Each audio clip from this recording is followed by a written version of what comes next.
Yes, there is lore. There is a lot of lore that we haven't really made public yet.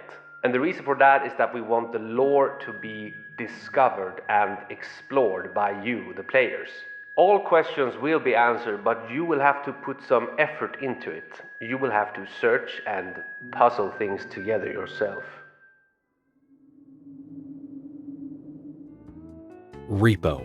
For those with a keen interest in co-op horror, this is a game that likely needs no introduction. Released on February 26th of 2025 by Swedish developer Semiwork Studios, this is a title that's broken onto the scene in a big way, and it's easy to see why. While the game centers around a familiar pretense, having you team up with friends to explore decommissioned buildings in search of loot, avoiding encounters with strange monsters, and meeting an ever-growing quota, what sets Repo apart is its physics. By combining the popular and endlessly exciting gameplay loop foundational to titles like Lethal Company with a world where every item, player, and enemy are completely interactable, positionable, and breakable, Repo manages to be a game that's fun and unpredictable in a way that I've simply never seen before. And, like many of you, this thing has had a hold on me from the moment I first picked it up for myself. I've got to admit, Repo is rapidly shaping up to be a real mainstay in my Steam catalog. And of course, it's also a topic that I've been eager to discuss on this channel, but it's also a game that's sort of difficult to encapsulate just by looking at a single topic. So after a while of thinking it over, I decided why not start out our journey into Repo the only way I truly know how. And that's with an iceberg, of course. You know the drill. This is a chart that I made myself detailing all of the most interesting facts,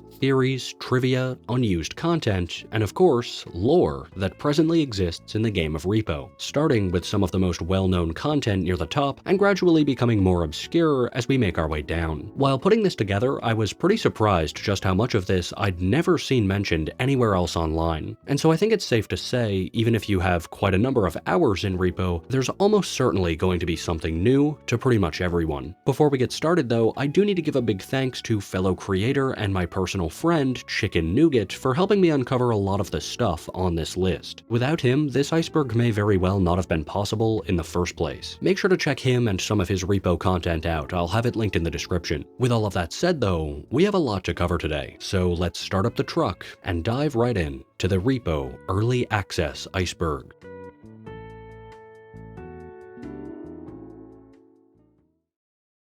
But first, what's that? A bird?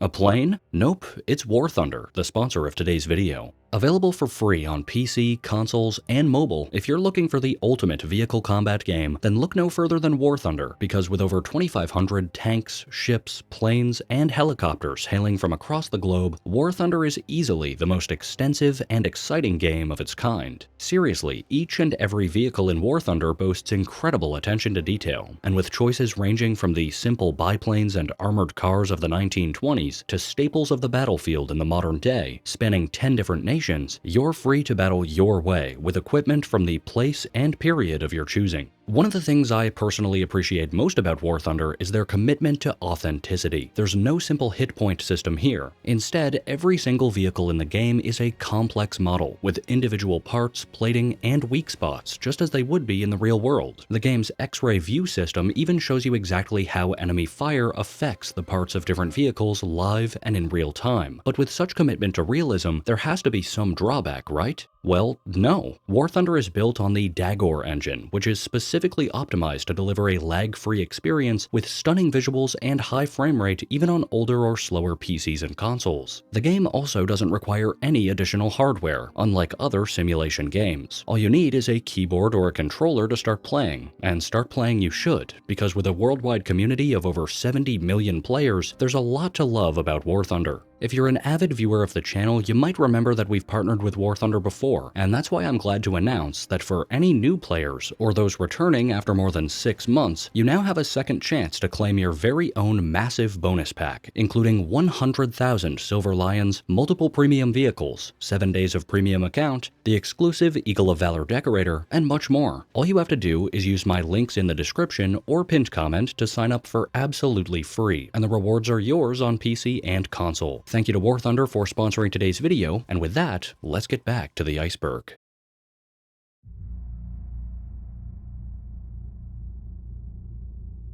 The title of Repo is a name that has meaning on a number of different levels.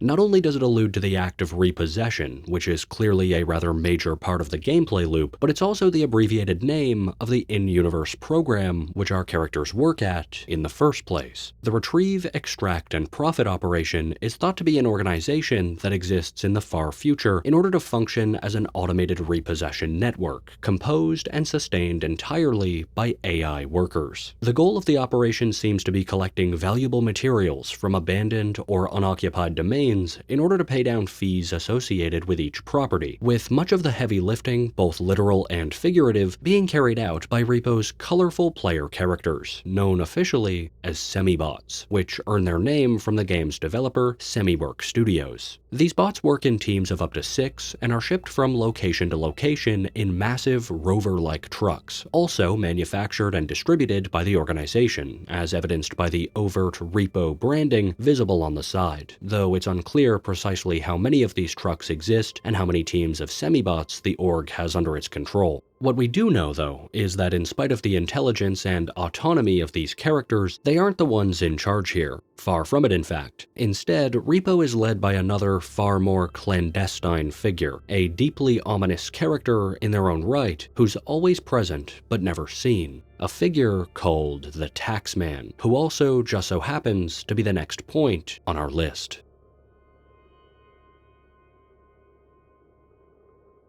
The overseer of the Repo program and creator of the Semibots, very little is known about the Taxman, a character that, although never directly observed, will play a large role in the Repo experience from the perspective of players. In-game, the Taxman communicates with the Semibots through a large terminal located near the rear of the truck, speaking in bizarre messages almost entirely composed of emojis, making the exact content of their writings difficult to fully decipher. Nevertheless, as stated before, the Taxman controls virtually every major aspect of Semibot expeditions, from determining the profit quota to remotely directing the truck between various sites, and many may quickly notice that even given the language barrier between ourselves and him, the mannerisms of the Taxman often come across as more than a little bit disconcerting. What the game doesn't directly tell us, though, is what exactly the Taxman is, but descriptions both on Steam and in previous materials released by Semiwork allude to the idea that, much like the underlings they lord over, the Taxman is also a machine, described specifically as a mysterious computer intelligence. And according to the names of files present in the Repo press kit, the uncanny laughing emoji that acts as the game's logo is apparently also supposed to be some kind of representation of him. In many ways, the Taxman is to the Semibots what the Company Monster is to Lethal Company's crewmates. They're adversarial, definitely malicious, and it looks like in order to understand their true nature, we'll have to wait a while for more additional content to be added to the game.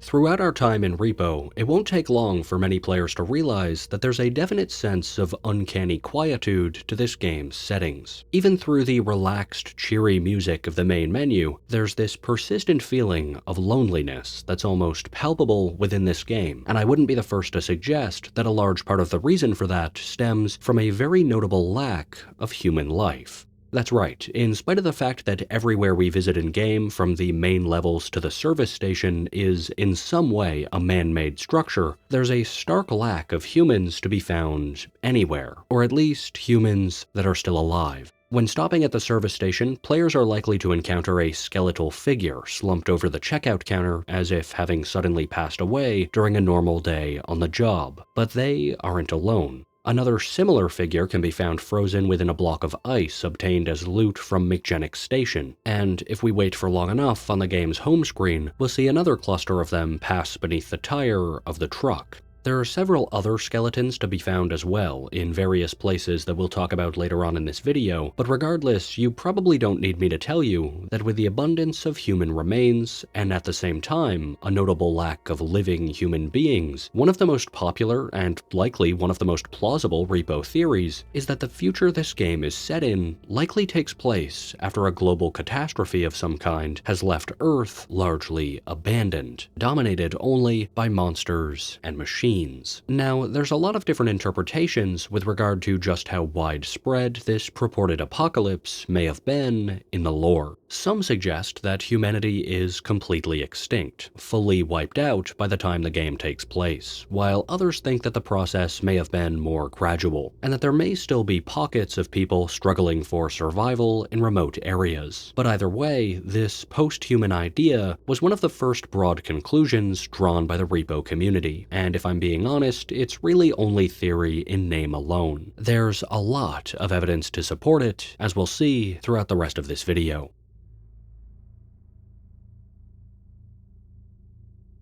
Although the semibots certainly handle a lot of breakable material, there are a couple of areas in which players don't have to worry about smacking around delicate loot. Both the inside of the cart and the insides of the extraction zones are what's called padded areas, meaning that no matter how much you smack around a delicate object, or any object for that matter, so long as it's within these zones, no harm will come to it. This means you don't have to be as careful as you might think throwing loot into the cart or pushing large items into the extract. Once they're within that radius, they aren't going to come to any harm just from being jostled around. Interestingly, this effect also seems to apply to other items within these areas, as smacking two objects together that are within the cart or extract also won't result in any damage. Even so, be mindful of stacking items too high or leaving them sticking out of the sides of the evac, as one wrong move can easily lead to the destruction of thousands of dollars worth of property.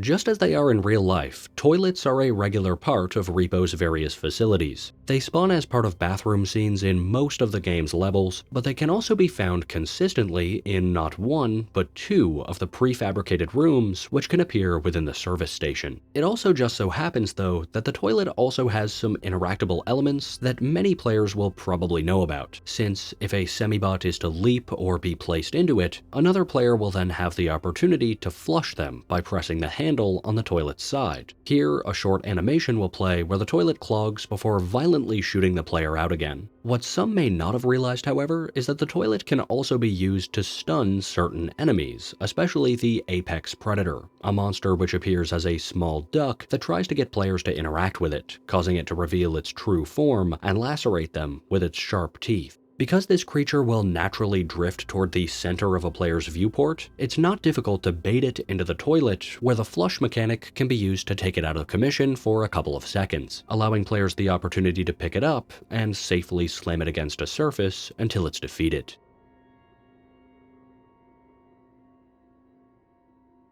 No matter how skillful a team may be, all runs of Repo, high or low, must inevitably come to an end, and when they do, the last destination for our semibots is the disposal arena, a massive waste processing facility found in an undisclosed location. Even before entering the zone ourselves, we can see from the arena's loading image that countless bots before us have met their end here, and after a few brief words from the taxman, we'll be dropped into the pit to fend for ourselves. In a single-player round, after falling through the hole in the floor, that's that. The game will simply end. But in a lobby with friends, we'll instead land on a large hexagonal platform littered with loot, and from here, an all-out player-versus-player battle royale will ensue, until the last semibot standing is awarded the coveted title of King of the Losers. Now, from the perspective of gameplay, the disposal arena is a great way to end off a run of Repo. Not only is it fun, offering a reprieve from the inevitable disappointment of a full team wipe, but it's also a very interesting location with respect to the lore. Given the presence of various loot and equipment within the arena itself, it seems that this place isn't just for disposing of semibots. In all likelihood, it's here where the valuables collected during the course of a run are probably sent, which certainly raises some questions about the taxman's ultimate goals. But moreover, the arena also tells us quite a lot about the true scale of the Repo operation. How many thousands of semibots have been destroyed here? Are they being rebuilt anew or simply disposed of? Perhaps, as hinted at by the broken down truck that can be seen at certain intervals of the game's home screen, our team might have been somewhat fortunate, able to avoid being decommissioned longer than most of the rest.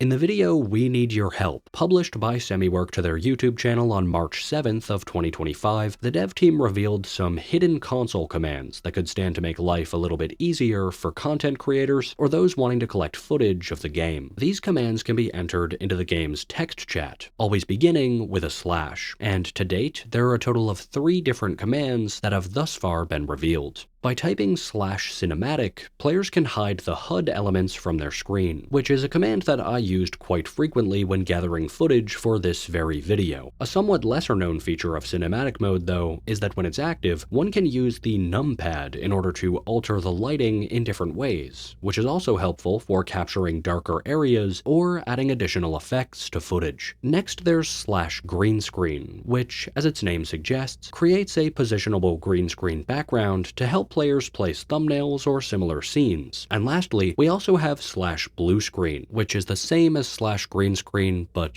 well, blue if you can believe it. Or at least it should, except for the fact that the command doesn't function in the present version of the game.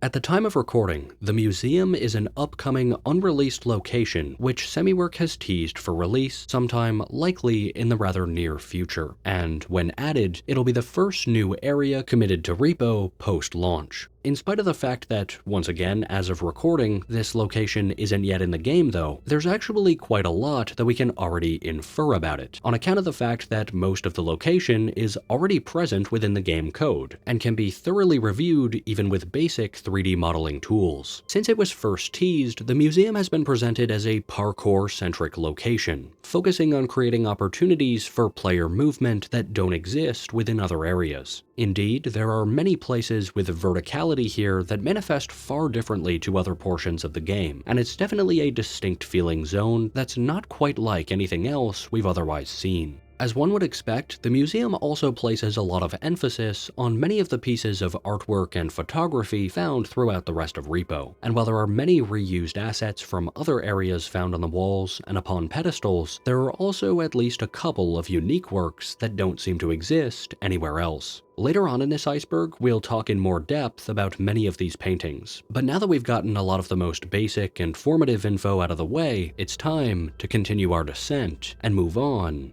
to Tier 2.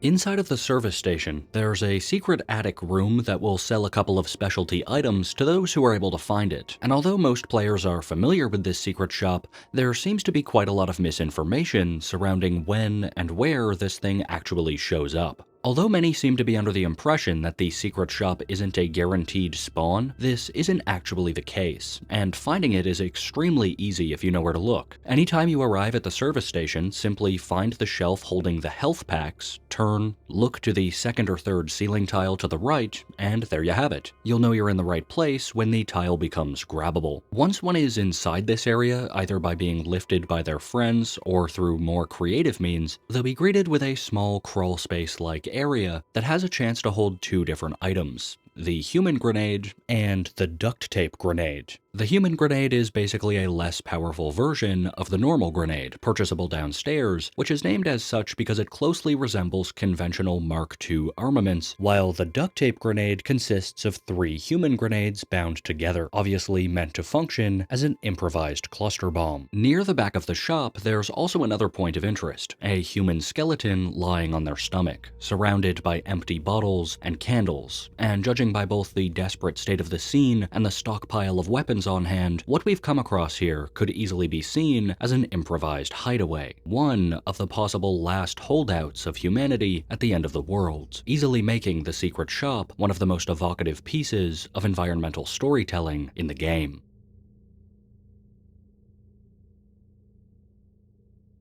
Within McGennick Station, screens of all kinds are not an uncommon sight. The area is filled with collectible technology, from laptops to workstations to servers, but there are also a number of non-collectible electronic devices that we can encounter within the zone, including large flat-screen TVs, which can be found within certain common areas and residential quarters. For the most part, these TVs are something which most players will probably look past, and that's because more often than not, there really isn't anything of note about them. The screen will often be broken, and since the item itself is not collectible, you'll probably pass it by. But in some instances, one of these TVs may look a little bit different. Occasionally, teams may stumble across a screen that's still illuminated, and which will ask a now non-existent user whether or not they're still watching a particular movie by the name of Moose Fighting, Volume 2, Antler Mania. If you're so inclined, you can actually interact with the little continue watching button that's illuminated on screen, but if you do, well, you'll be in for a light jump scare, after which the TV will become inactive,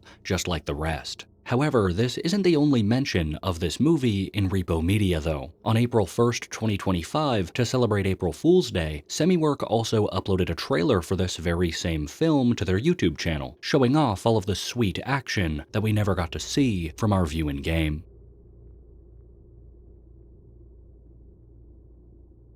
Overcharging is a mechanic that was first announced for Repo on March 28th of 2025. How it works is that anytime an enemy is grabbed, a new counter will appear which will increase over time as an enemy is held. Different monsters will cause the overcharge counter to increase at a different rate, but regardless of what enemy is being held, if the overcharge counter ever reaches 100, then the player holding the enemy will simply explode. The mechanic was introduced as a deliberate effort from Semiwork to address the predominant player meta that had emerged prior to this point, where teams would simply stack enough strength upgrades to the point that they would be able to grab any enemy in the game without any significant form of resistance. While a fun option, this also had the effect of stagnating much of the endgame, somewhat ruining the intended difficulty curve and making the game much easier than it was originally planned. With this option gone, or at least greatly nerfed, the game is definitely going to feel a lot more difficult, and it'll inevitably allow for the emergence of an exciting change to the meta.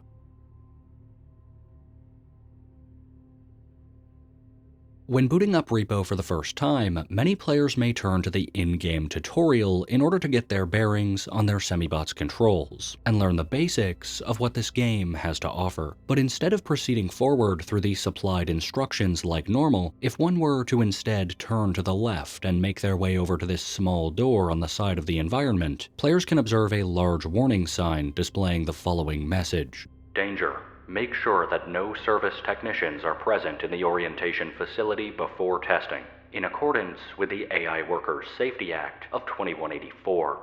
Ever since its initial discovery, this sign has served a couple of important purposes when it comes to examining Repo lore. Not only does it tell us that the year in which this game takes place must necessarily be sometime within or even after the late 2100s, but for the extinction theorists out there, it also presents the idea that society must have remained relatively intact at this time. The fact that new laws were still being passed here point to the idea that humanity must have died out sometime after this date as well, giving us our best guess as to the time frame of their extinction. Additionally, there's another little Easter egg found here that's alluded to by this sign as well. A little further into the tutorial, we'll see a deceased figure lying on the floor, and although we're never explicitly told who this person was in life, one may guess, based off the warning, that this person could have been one of the very service technicians alluded to before. According to Semiwork, Repo was not always envisioned as the extraction looter co-op horror experience that it's since become. In fact, in the beginning, it wasn't actually supposed to be a co-op game at all. The original version was instead a single-player horror simulation game, in which a player would be tasked with cleaning Headman Manor, all while avoiding the Headman, which we can see was one of the earliest characters devised in the entire project. Interestingly, in this original version of the game, the player would have adopted the role of a human rather than a semibot, and utilized a number of cleaning tools that aren't in the playable version of the game we have now, though these remnants of the project's original version are still present within the game's code, where the vacuum, duster, and trash picker all remain as fully modeled unused assets. The original premise of the game was first revealed in a Q&A video released on the Semiwork YouTube channel on March 21st of 2025. And in the same segment, they also noted that apparently the release of Lethal Company didn't do much to influence the direction of the game, at least not in the beginning. At some point along the line, though, development pivoted, subsequently giving us the Repo that we have today.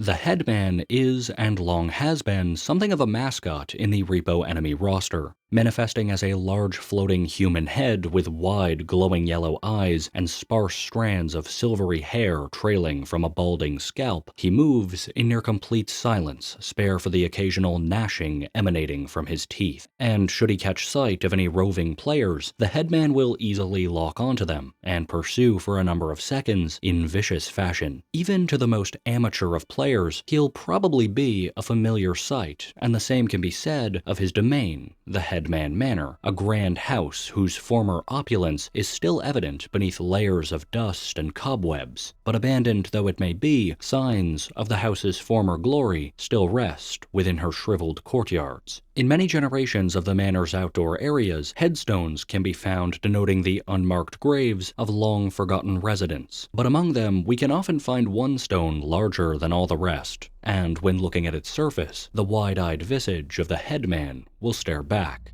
That's right, the Headman is seemingly undead, and given the likeness and appearance of some of Repo's other monsters, he likely isn't the only one either. Creatures like the Trudge, the Bangers, the Shadow Child, and the Robe may also have met with a similar fate at some point in the past, or otherwise been constructed with necromantic magic, though of course we can't be entirely sure. Either way though, the death of the Headman, I would imagine, will almost undoubtedly serve as an important plot point moving forward.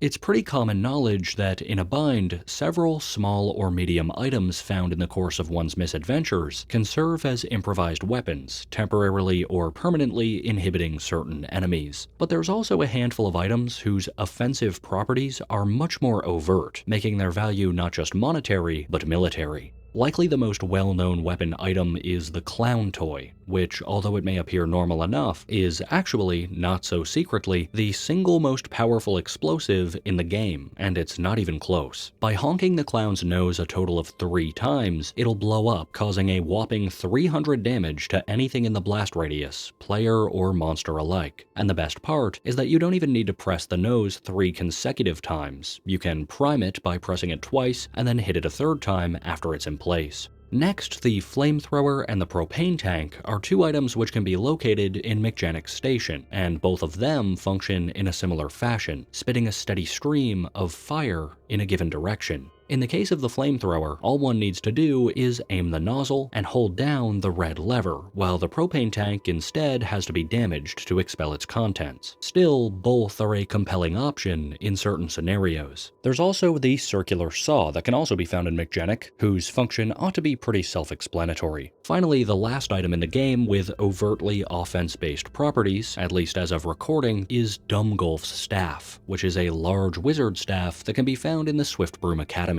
If jostled around, the staff will fire a laser straight ahead in whatever direction the item is facing, making it difficult to position and control, but a powerful piece of artillery nevertheless.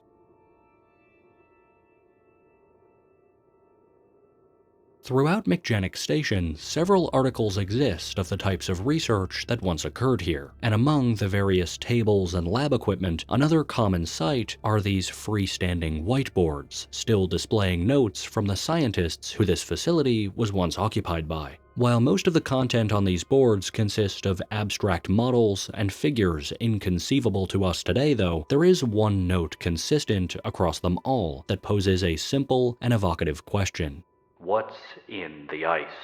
Now, there are several different objects that this message could be referring to, since, as it is an Arctic research lab, McGennick is absolutely chock full of frozen specimens, ranging from strange organisms in large cylindrical tanks to fully frozen human skeletons. There's no shortage of oddities on display here. But perhaps the strangest of them all is this particular piece of loot, which many may recall having seen before. While it's not easy to discern precisely what it is encased in this block, there are a few few oddities about it that are definitely worth mentioning. First, this strange strand which emanates from them actually connects to this odd terminal on the outside of the block. That terminal itself is also strange, because none of the other ice block samples in the game have something like this embedded into them, which may suggest a level of importance or significance that's as of yet lost on us. Lastly, the game files refer to this thing as a creature leg, and believe it or not, this isn't the only place in the station where we can see this thing referenced.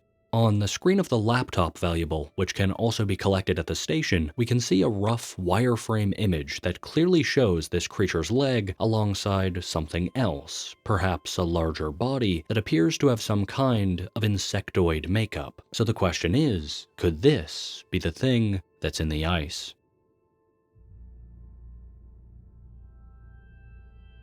For a prepared team, defeating enemies is a great way to squeeze a little extra value out of a run. Whether you're just a few thousand away from reaching quota, or are eager to collect as much money as possible, the orbs dropped by dead foes are a lucrative commodity, but as some may know, they aren't an infinite one. Enemies in Repo respawn on a timer that changes in length throughout the span of the level. The longer you and your team have been in the area, the less time it will take for monsters to reappear. But if you find yourself killing the same mob over and over again, it's only a matter of time until the orb that drops from them will simply stop appearing. As it happens, any given enemy can only drop an orb 3 times before subsequent defeats result in it simply failing to respawn. To be clear, after reaching 3 defeats, the enemy in question will still appear as usual and they can still be killed, they just won't drop anything for your troubles.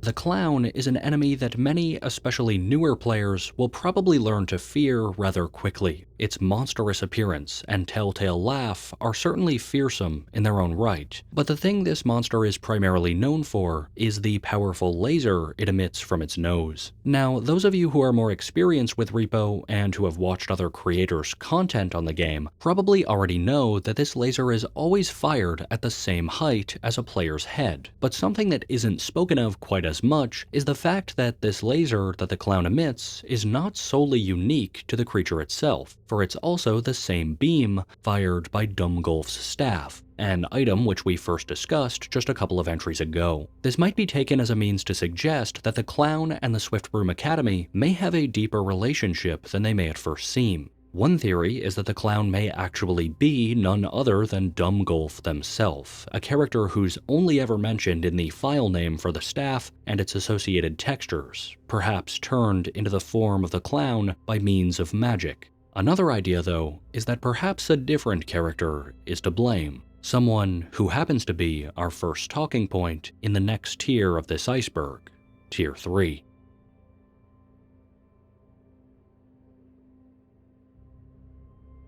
Deep within the lonely halls of the Swiftbroom Academy, a number of messages can be found scrolled across the walls, and one of the most evocative, penned in a large red lettering which can be seen in various rooms, simply, yet ominously reads, "It's the headmaster."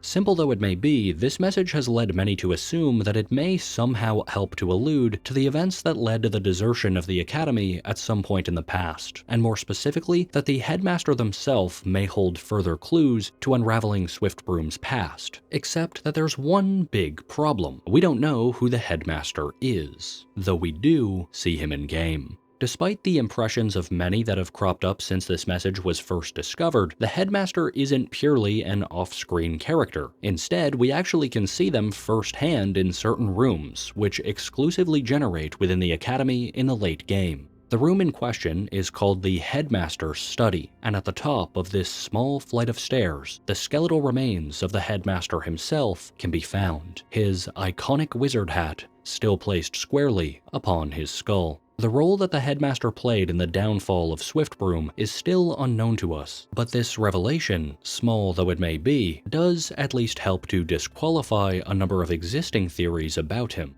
It doesn't seem likely, given his physical form, that, for instance, the headmaster and the headman could possibly be the same person, which has been a prominent theory since the game came out. Nor does it seem that the headmaster could have directly adopted the form of any of Repo's other monsters either. Whatever the circumstances are surrounding this man, it seems his story is one purely and completely disconnected from the other characters we've thus far seen. And with time, it's an area that I expect we'll see expanded upon quite substantially.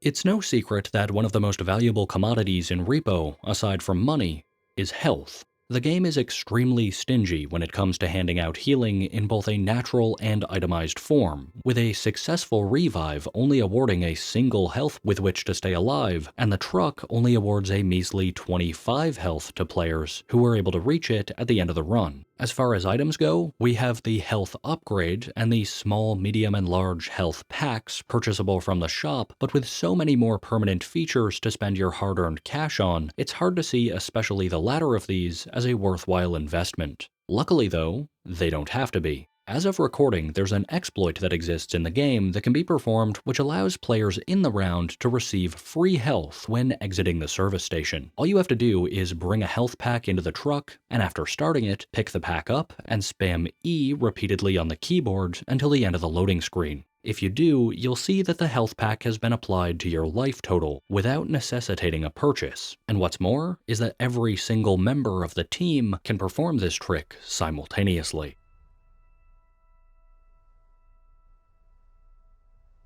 While we're on the topic of early access exploits, here's another one for you. While ranged weapons are certainly powerful additions to any loadout, one of the biggest drawbacks of them is the charge they require to function, and with the cost of charging crystals, they can definitely be something of a money sink if used regularly. However, by charging an empty weapon for only a very brief amount of time, it's possible to confuse the game into thinking it has a measurable amount of power when it also simultaneously still registers as empty, resulting in what is essentially infinite ammo. As of right now, this works for any ranged weapon in Repo, but I'd imagine it's only a matter of time until it's patched out, because this is an absolute no-brainer for anyone looking for an excuse to utilize these weapons more often. The only downside is that the weapon will reset every time the game loads a new scene, so you'll have to perform this trick each level in order to continue using it. Even so, you can definitely get 7 or 8 runs of this just out of a single charging crystal, if not more, and it's even easier to perform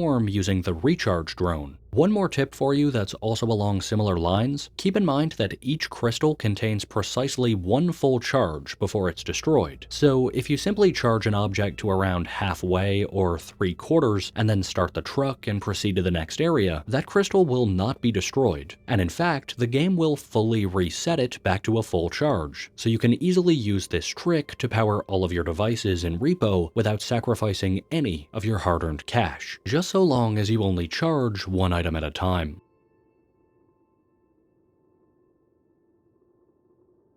In the original release trailer for Repo, there are a couple of changes that can be observed when compared to the current release version of the game, and one of them, minor though it may be, is that originally this game apparently started players at just 30 stamina by default, instead of the 40 that we're accustomed to today. It's not the craziest or most incredible change ever, but it is at least a little bit interesting, and I've gotta say, I'm very thankful that the additional 10 stamina minimum was added, because admittedly, this restriction would have made the game a whole lot more difficult, especially early on.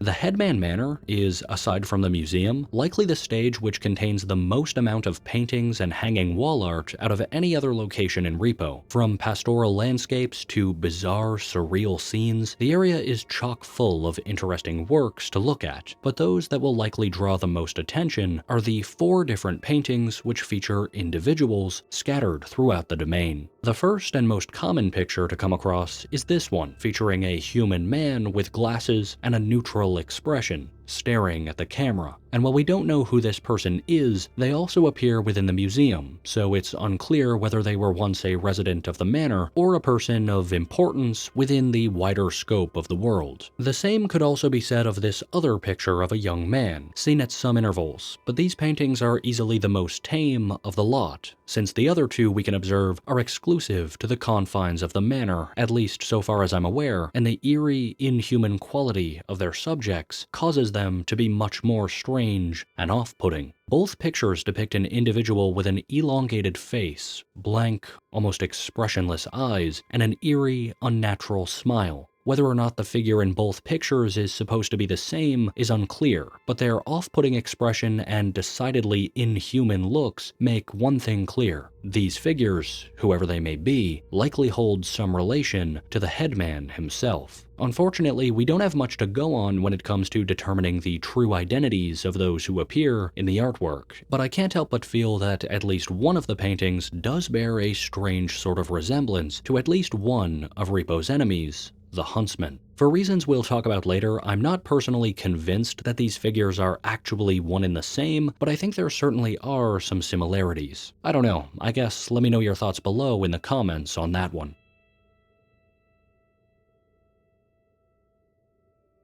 In the original trailer for R.E.P.O., we can briefly see what appears to be a modified version of the cart, which features a total of 3 hand slots instead of 1 near the rear of the device. The thing is, no such version of the cart appears anywhere in the game today, which is strange considering its appearance in footage which seems to have been captured relatively close to release. In addition, the inclusion of the item has caused some to wonder how such a device would have even worked to begin with. Is the handpad supposed to signify that this cart requires 3 semi-bots to move? Are they supposed to be indicators for how good a hold others would have on the cart from other angles? And most of all, what makes the 3-handed cart so different from a regular cart, which also appears in the trailer? Well, my personal assumption is that what we're seeing here may actually be an early build of an unused type of cart, known in the game files as Cart Big Long, which seems to have sported a larger bed for holding bigger and more cumbersome loot, and which, in its initial design phases, may have required more than one semibot to move as trade-off for the added space and carrying capacity. This is only a theory though, and I can't say for certain whether the 3-handed cart and the long cart are actually related, but hopefully in time, Semiwork offers us a clearer picture of some of these early, unused materials.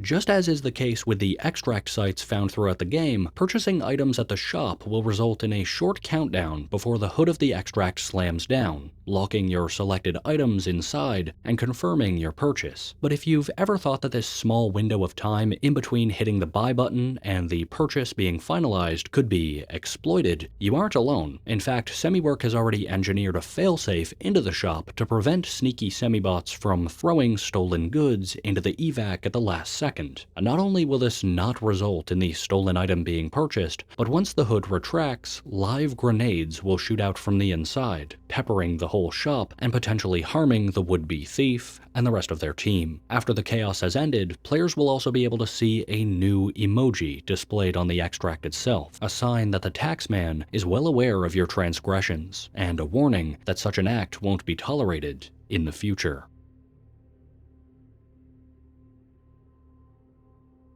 One of the most debated topics in R.E.P.O. lore is where in the world McGennick Station actually is located. Some think that it may be found in Denmark, on account of the Danish flag that adorns the walls of many of the rooms. But this claim seems to be contradicted by other materials, which instead suggest its location to be Greenland. In reality though, the truth seems to be a little bit more nuanced, because believe it or not, both of these answers are technically correct. While yes, it is almost certain that this station is physically located somewhere in Greenland, Greenland itself is a territory of the Kingdom of Denmark, meaning that it was a team of Danish scientists that would have worked here when it was in operation. So if you wondered why a Danish flag was hung in an Arctic research station, well, hopefully this supplies you with an answer.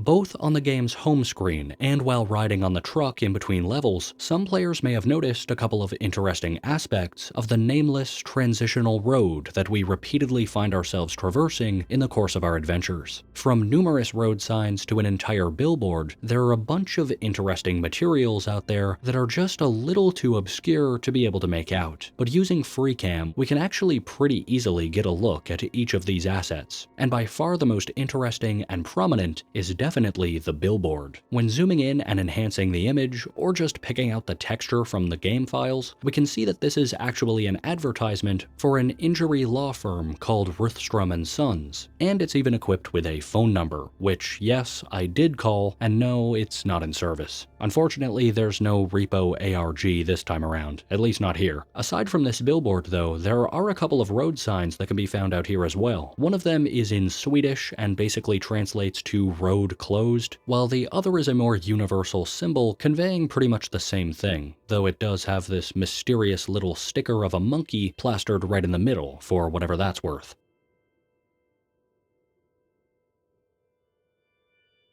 We've talked a lot about McGennick Station already, but there's one more interesting detail of the location that I feel is definitely worth a look at here. In certain rooms within the station, a calendar can be observed upon the wall, and if looking closely at it, players will be able to see that the last date marked was April 15th of 2098, which seems to suggest that this was the last day that the station exhibited normal operating procedures before its mysterious abandonment. This date is pretty odd for a number of reasons. Not only is there still no sign of a struggle evident within the station, which would preclude any sort of disaster in and of itself, but as you may remember, the year provided would seem to suggest that the station was left behind well before humanity's present disappearance. After all, 2098 is nearly 100 years prior to the passing of the AI Workers' Safety Act, so whatever happened here, it must have been fairly localized, and as we've theorized about already within this video, perhaps the creature within the ice was somehow to blame, a discovery so terrible or monumental that it caused the team here to suddenly cease their research entirely. Regardless though, it's time to continue on, for we're on the precipice of our penultimate tier,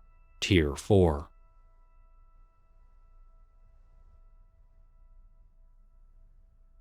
He's here. I love you, Harold.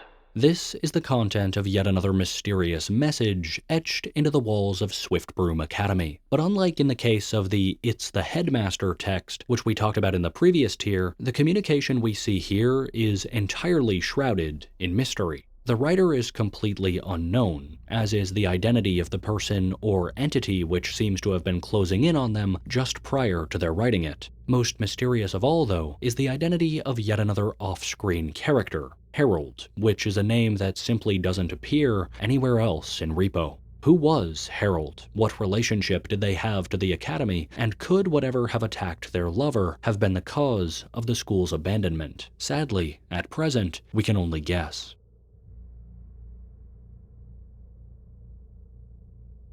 This theory builds off of the foundations set by extinction theory, which, as we discussed near the beginning of the video, is the idea that humanity likely died out sometime prior to the events of Repo. But the survivor theory takes this a step further by suggesting that, contrary to popular belief, there may actually be one living human that we interact with in the game, and that human is the Huntsman. Like many of Repo's monsters, it's a bit tough to tell exactly what the Huntsman is. Sure, he definitely has a humanoid design, wears clothing, and demonstrates human-like awareness, but on paper that doesn't necessarily make him human. After all, each of those same points also applies to the bow tie. It is hard to deny, however, that the Huntsman is decidedly less monstrous than pretty much any of the other creatures in the game, aside from the Rugrat, which also could have an argument to be made for its humanity. But we'll talk about that later on. Either way though, if the Huntsman is human, he's definitely a bit worse for wear, seemingly having been through multiple close encounters, costing him his sight, which might help to back up the idea that he himself is a veteran of whatever kind of apocalypse plagued this world in the past.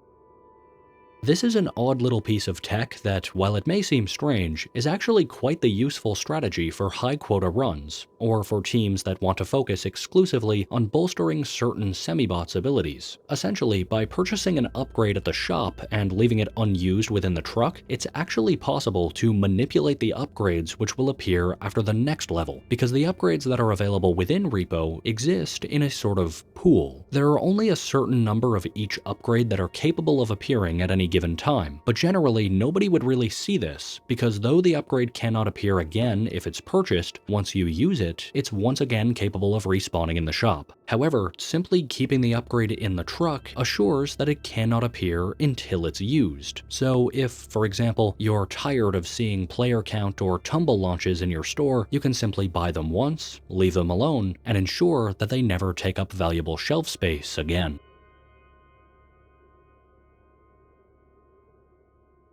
The health drone is an unused drone item found in the game code that seems to have been scrapped just prior to release. Although no evidence of it exists in previous trailers or supplementary materials, it's fully modeled and seems to be nearly finished to the point that there's already a mod that exists to re-implement it on Thunderstore. Were it present in the base game, it seems that the heal drone would grant players a continuous stream of health as long as it was attached to them, and frankly, it's kind of disappointing that this wasn't implemented. As we discussed previously, the amount of health restoration options in Repo are fairly slim, and what does exist is quite expensive, so having an additional option in the form of an item like this not only seems like an obvious addition in terms of variety, but also consistency. That being said, it's hard to say whether this thing is completely gone for good. It definitely seems like something that I could see implemented in the future as part of a larger update, so there may still be hope for a legitimate version of the heal drone to make its way into the game.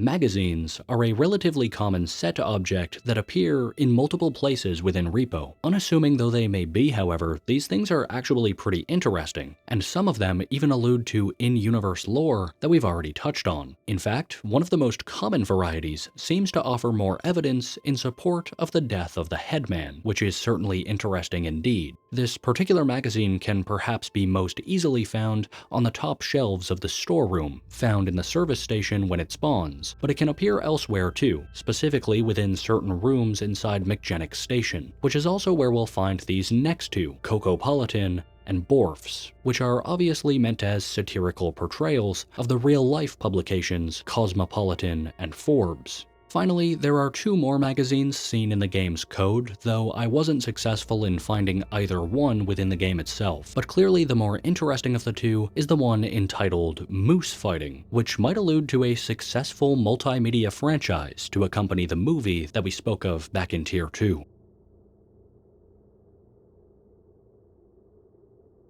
Player Grab Throw is an unused upgrade which was stricken from the final game, but whose box remains fully modeled and textured within the code. As its name suggests, this upgrade would have been a part of the larger Player Grab series, joining the strength and grab range upgrades as orange boxes which supply some sort of enhancement to a player's tactile abilities. I suppose the idea seems to be that with this upgrade applied, players would be able to toss items either farther or with greater strength. But given the way Repo's physics system works, it seems that this upgrade may have simply felt redundant. It's hard to say. As it stands today, there aren't any upgrades that directly affect this particular type of action in the game, so like the health drone, it could very well be something that's implemented in the future. And if it is, there would almost certainly be some interesting new movement and player interaction techniques to come along with it.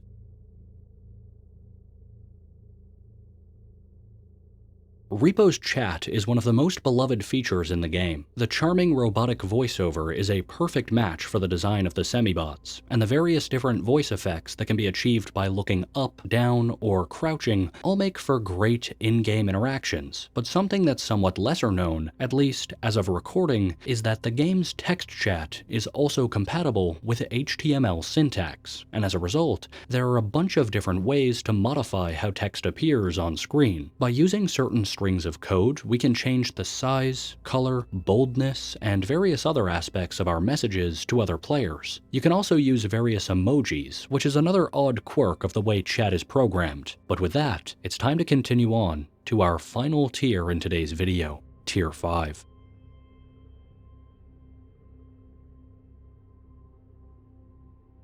The Rugrat is definitely one of the more strange enemies this game has to offer. Manifesting as a small child, they might seem relatively harmless at first, and in a certain sense, they are, because the Rugrat is not capable of doing any damage to players on its own. Instead, it relies on picking up and throwing items in the environment, not only injuring players, but also damaging or even breaking valuable loot in the process. The thing is though, if you stop and take a look at the Rugrat, it may seem somewhat familiar. Sporting a gaping maw, full cheeks, and of course, bright yellow eyes, some might see the Rugrat's appearance as being similar to that of a baby headman, and in fact, the similarities don't just end there. Like the headman, the Rugrat also has its visage carved into stone in various areas of the map, appearing as a decorative part of the fountain that adorns certain areas of both the Headman Manor and Swiftbroom Academy. So, with these two enemies sharing such a distinct likeness to one another, could it be that they are actually related? Personally, I think it's a pretty interesting theory, and certainly one that has a lot of circumstantial evidence behind it. Perhaps the Rugrat is the child or grandchild of the deceased patriarch of the manor, and for all we know, the Rugrat too could be undead.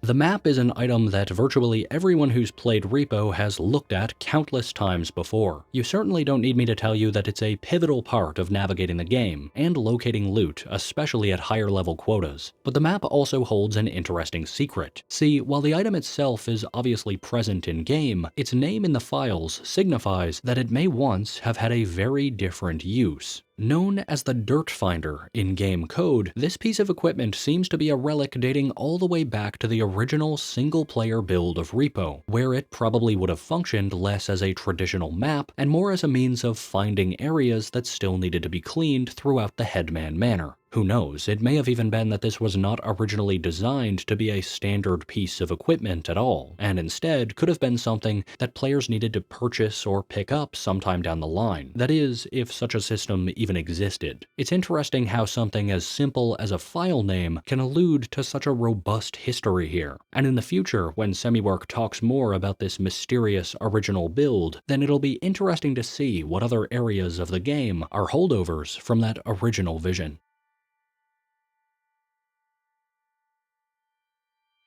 In the third-level version of the Headman Manor, a room will generate that includes a feature found nowhere else in-game. A mine-like basement area that includes a strange, seemingly endless pit and lots of associated digging equipment. But while all of that is pretty odd in and of itself, one of the strangest parts of this room is a collection of bones that can be found partially hidden in dirt in one of the corners. On its own, this might be strange, but not altogether special. However, taking a look at this scene using external tools reveals that it isn't just any pile of bones. Rather, it's actually the same skeleton model that can be found within the service station's secret shop, complete with the very same hat. Given that the rest of the body is obscured from view in the game normally, there's no reason to think that the body's presence here has any significance to the lore or anything like that. Still, it's definitely an interesting little Easter egg nevertheless. As it happens though, this skeleton does, at least in a sense, relate to our next and final entry on this iceberg. And I have to say, this last thing is definitely one of my favorite revelations in this entire game so far.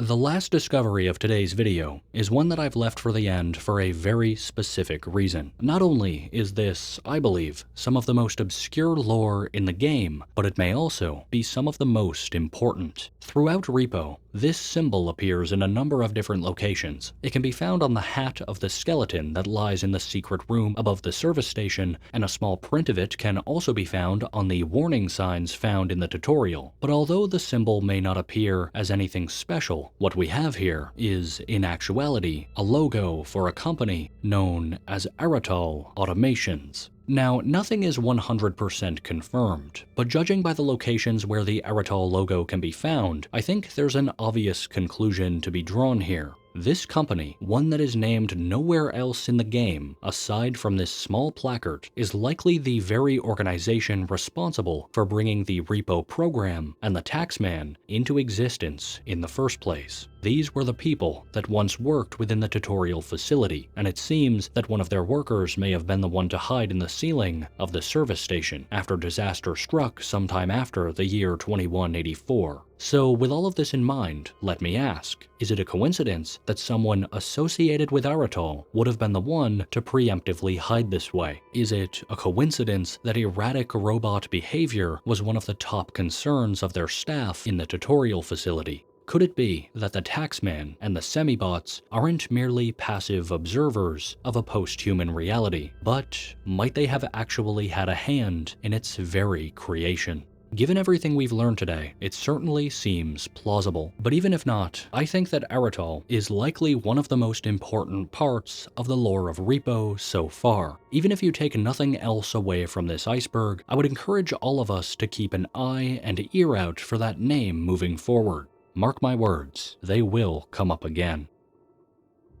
And with that, we've reached the end of the Repo Early Access Iceberg. I hope you guys enjoyed this look into some of the stranger and perhaps more unknown aspects of Repo's lore, mechanics, and more. I know that as far as icebergs go, this one was a little bit shorter than my normal offerings, and also that there's likely at least a few things on here that will probably change sooner rather than later, such as the museum being added later this year. But nevertheless, I hope you found this entertaining and at least a little bit informative. Also, if there's anything major that I missed, please let me know. I intend to potentially revisit this iceberg sometime in the future and create an updated version similar to what I first planned with the Lethal Company iceberg when I first put that together. And speaking of which, if you've watched so far, expect some news on that front relatively soon. Once more before we go, I've got to give a big thanks to ChiknNougat for helping to inspire a lot of the entries on this chart. Pretty much every unused asset we talked about today was something that he discovered while sifting through game files, so be sure to check out his channel. I know he's got some great content in the works. And also, a big thanks to War Thunder for sponsoring this video today. Be sure to sign up using my link in the description, get your hands on a great bonus pack on PC or console, and hey, maybe I'll even see you in-game. With that though, this is Reverberon. I'll see you again soon, and have a good one.